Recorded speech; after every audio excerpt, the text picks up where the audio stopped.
My mother-in-law, who came to my mother's funeral, grinned and said, "This house will be inherited by my son.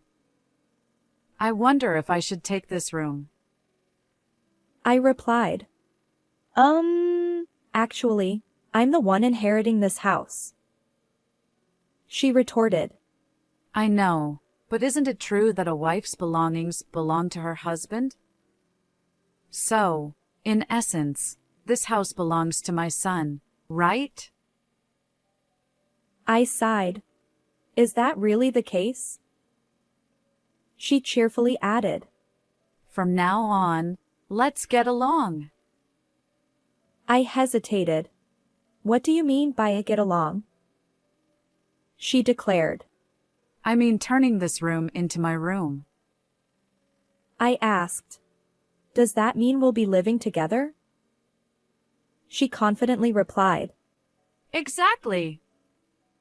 I've decided. With such a splendid house, it'd be a waste to have empty rooms when two people can live here, don't you think?" Despite my recent loss, my mother-in-law seemed blissfully unaware of my grief. Why would she bring this up now? Can't she see the sadness on my face? It's no time for jokes. This house holds precious memories. It was built by my respected father and was my mother's cherished home. I don't want my unreasonable mother-in-law to live here. And my husband, who doesn't stop it, is equally at fault. To prevent my precious home from being tainted, I decided to take the initiative before moving out. I am a 42-year-old office worker. Having missed the timing for marriage and still being single after turning 40, I had given up on the idea of getting married. However, through an acquaintance's introduction, I met Michael, who is 4 years younger than me, and we were able to get married. My husband is a kind person who prioritizes my opinions. Where should we go for our honeymoon? You mentioned that Europe would be nice, right? I asked. But didn't you say you preferred the Maldives? Let's go to the Maldives. My husband replied. My mom wants to live with us. My dad's health isn't great, and it seems my mom is finding it challenging to manage alone. He explained. I understand that your mom is going through a tough time, but didn't we agree not to live together before we got married? You're right. I'll talk to my mom about it. My husband always listens to my whims, and I often feel guilty about it. Meeting a good person is a joy, but there's one regret. My father passed away 3 years before I got married, so I couldn't show him my wedding and reassure him. My father was a strict executive at a small and medium enterprise, and I deeply respected him. Despite the modest size of the company, his income was decent, and our family home was sizable enough to hold a funeral. As I began working as an office employee, I gained a deeper understanding of the challenges of work, which only increased my admiration for my father. And then, 2 years after our marriage, my mother also passed away. Even Mom? My husband asked. Are you okay? Shouldn't you take a break in the back room?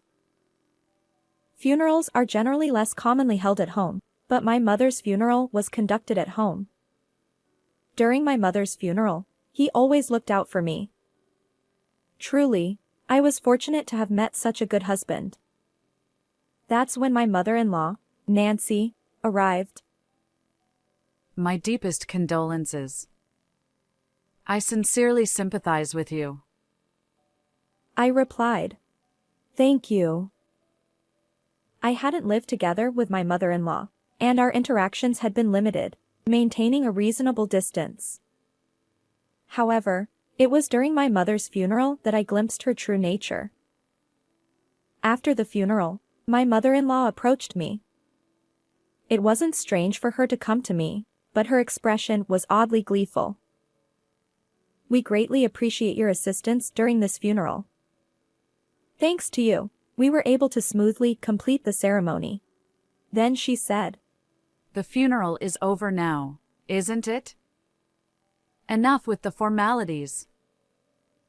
I was taken aback. Initially, I thought my mother-in-law was trying to be kind, considering my grief. But it became clear that wasn't the case. Your parents had such a splendid house. I replied. Wait a moment. She boldly walked into the depths of the house. Oh. Mom, this is inconvenient. Some areas are messy. I protested. Undeterred, she declared. Don't fuss over details. More importantly, this house will be inherited by my son. I wonder if I should take this room. I hesitated. Mom. Actually, I'm the one inheriting this house. She smirked. I know. Your parents didn't have any other children, right? And isn't a wife's belongings her husband's? So, in essence, this house belongs to my son, doesn't it? I sighed. Is that really the case? She cheerfully added. From now on, let's get along. I hesitated. What do you mean by get along? She confidently replied. I mean turning this room into my room. After all, you and Michael will move here later, won't you? I asked. Does that mean we'll be living together? She declared. Exactly. I've decided. With such a splendid house, it'd be a waste to have empty rooms when two people can live here. Finally, I won't have to take care of my husband all by myself. Unfortunately, my mother recently passed away, and yet my mother-in-law is saying such things. Can't she see the sadness on my face? I'm gradually getting angry with her. Even though my mother's funeral has just concluded, why would she joke around at a time like this? At that moment, it seemed my conversation with my mother-in-law caught my husband's attention. He stepped in. Mom! What are you saying? This isn't the right time for such discussions. My mother-in-law retorted. Why make such a fuss? But my husband was firm. Enough! Just leave. He escorted her out of the house. Sorry. My mom can be unreasonable. He apologized. It's fine. Thanks to you for handling it, I replied. At that moment, I felt grateful for my dependable husband. However, I would later realize that the reason my husband scolded my mother-in-law was subtly different from my own perspective. 10 days after my mother's funeral, as things settled down a bit, we decided to discuss my family home. It was then that my husband made an unexpected proposal. This apartment is cramped. Shouldn't we move back to my parents' house? I suggested. Yeah, you're right. With more belongings and the possibility of having kids, it's better than squeezing into this tiny apartment. He agreed. Well, then we should start preparing for the move. Then he said hesitantly. So, I have one thing to discuss regarding the move. What's the matter? I asked. He hesitated before saying. Considering the spacious house, all the empty rooms, I thought maybe my parents could move in with us. Wait, are you suggesting we live together? I asked, surprised. My husband is kind, but recently, I've noticed something. While I thought he always prioritized my opinions, I wonder if he's actually just a yes man. Could he be an outright pushover? His suggestion about living with my mother-in-law, and the way he complies with her requests for my persuasion, makes me wonder.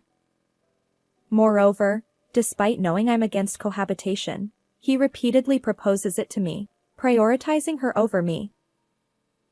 Haven't I said it repeatedly? We won't live together. I remind him. He responds. But Mom keeps insisting on it. I counter. During the funeral, you scolded her, didn't you? You stood up for me and opposed cohabitation. Well, yes, I was upset about her barging into the house, but that doesn't mean I'm entirely against living together. I just thought such an important decision shouldn't be made casually in that setting. It was decisive. My husband merely nods and relays my words, but he seems more inclined toward my mother-in-law. Moreover, despite advocating for proper discussions, he maintains a certain distance and avoids making definitive decisions. Perhaps he's unconsciously doing this, believing he remains neutral. People of this type can be quite tricky. They convince themselves they're neutral and capable of making the right judgments. It's frustrating. Anyway, I oppose living with someone who barged into my parents' house on the day of the funeral and suggested living in this room. I've said it before, and I won't change my stance. Please convey this to your mom. My husband responds. Why? You seem really bothered by it. Fine, I'll let her know. While I prefer to avoid living with my in-laws, I've prepared myself for the possibility, depending on the circumstances when we got married. However, witnessing my mother-in-law's behavior during my mother's funeral, can I imagine living together in the cherished home my respected father built and where my mother lived? Now that I've become aware of my husband's lack of assertiveness, cohabitation is unthinkable. When my husband conveyed my opposition to cohabitation, my mother-in-law directly protested by calling me. Why are you opposing cohabitation when there's such a spacious house? You're Michael's wife now, and his father and I are your parents, right? Why such strong opposition to living together with us? I've already declined cohabitation before. I apologize. My husband has mobility issues, and it's challenging for me alone. Are you saying you'll abandon us? Did you hear the reasons from my husband? I apologize, but... This heartless person! I won't ask anything of you anymore. I feel sorry for my father-in-law's health condition. However, based on my mother-in-law's past behavior, I can imagine a future where everything related to my father-in-law would be pushed onto me if we were to live together. If we do decide to live together, significant improvement in my husband and mother-in-law's mindset is an absolute requirement. A few days after my mother-in-law called me heartless, my husband suddenly started rearranging the living room, moving the sofa, tables, and creating space. What are you doing? Is this for storing moving boxes? I asked. He replied. No, I'm planning to make space for 2 beds here. The mention of 2 beds filled me with a sense of dread. I cautiously asked, "Are your parents coming to stay?" He responded, No, they're moving in starting today, even before the move. This is truly the worst. Despite my opposition to cohabitation, my husband and mother-in-law have forced it upon me. She told me that she would no longer rely on me, but it seems she is now turning to my husband instead. Why is this happening? I questioned. He explained. Their lease is up, so we decided they'd move here without renewing. It'll be cramped for 4 people, but we're moving soon, right? Just bear with it for a little while. But that's not what I meant. Why is cohabitation even on the table? I've said it before, I don't want to live with someone who barged into my parents' house on the day of the funeral and suggested living in this room. I'll make sure to talk to Mom. We'll be living together from now on, so please get along. Why do you prioritize everything your mom says? I asked. He clarified. It's not about prioritizing her. I listened to both of your opinions and made a judgment. My husband, the ultimate yes man when it comes to my mother-in-law, seems to have fallen for her cohabitation strategy. Perhaps he's unwittingly swayed by her, believing he's making independent judgments. I used to think of my husband as kind and good-hearted, but when paired with my mother-in-law, he becomes quite a handful. And so, I find myself forced into cohabitation with my in-laws. Welcome. As I suspected, this apartment is cramped for 4 adults.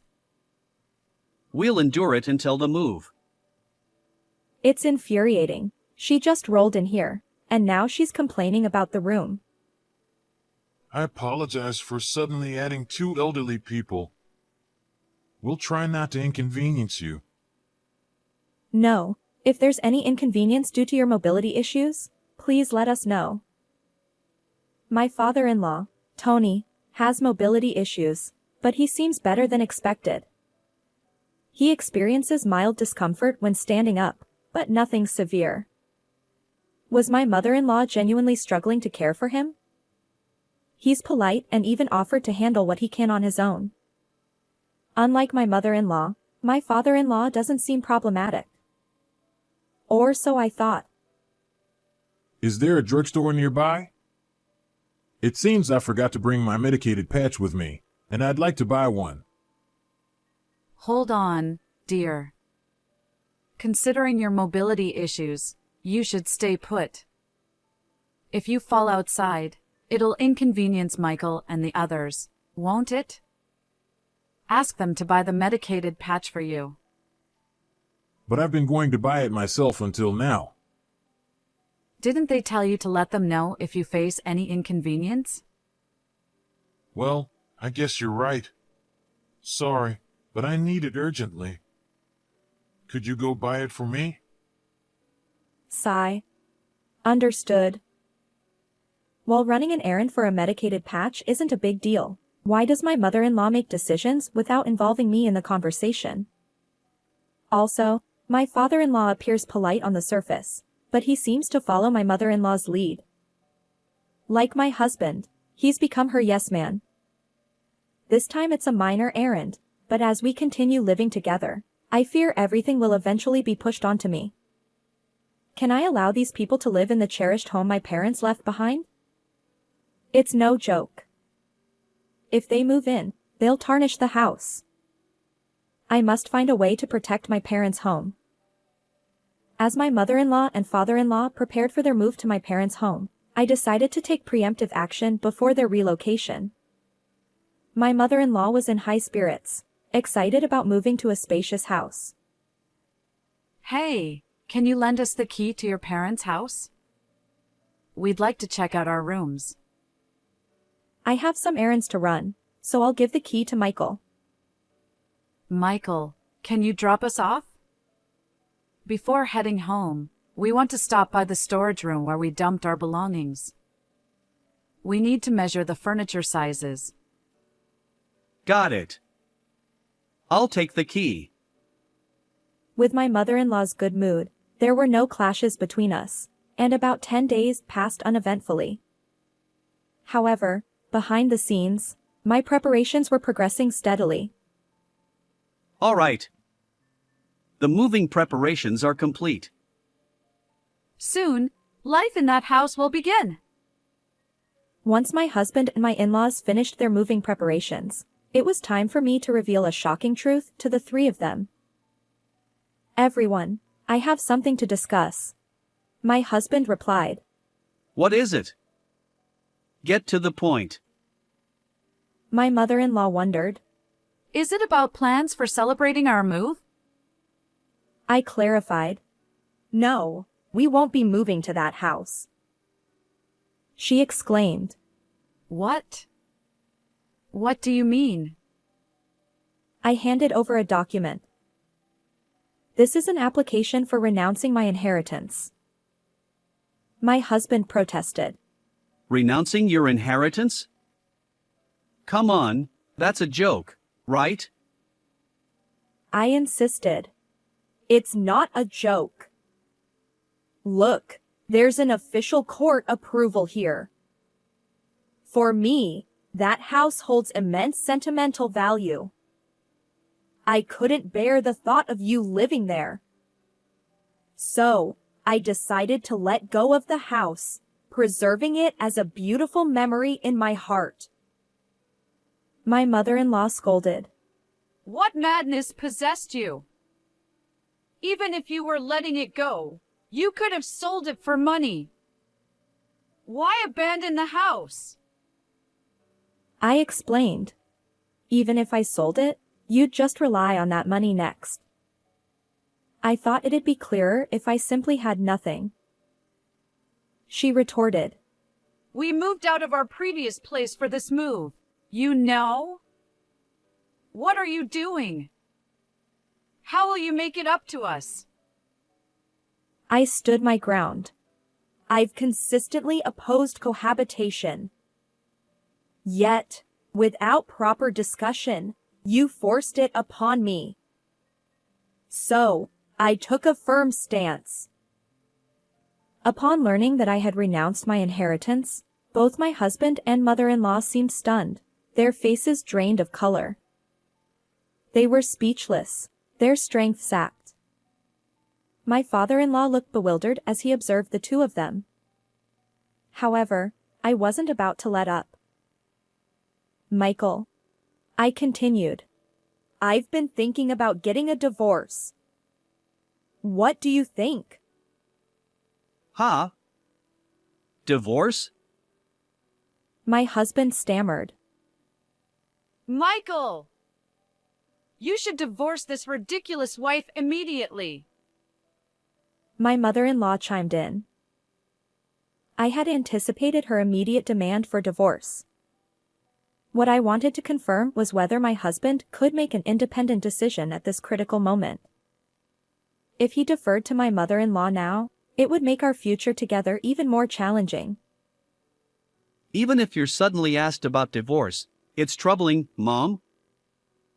My husband mumbled.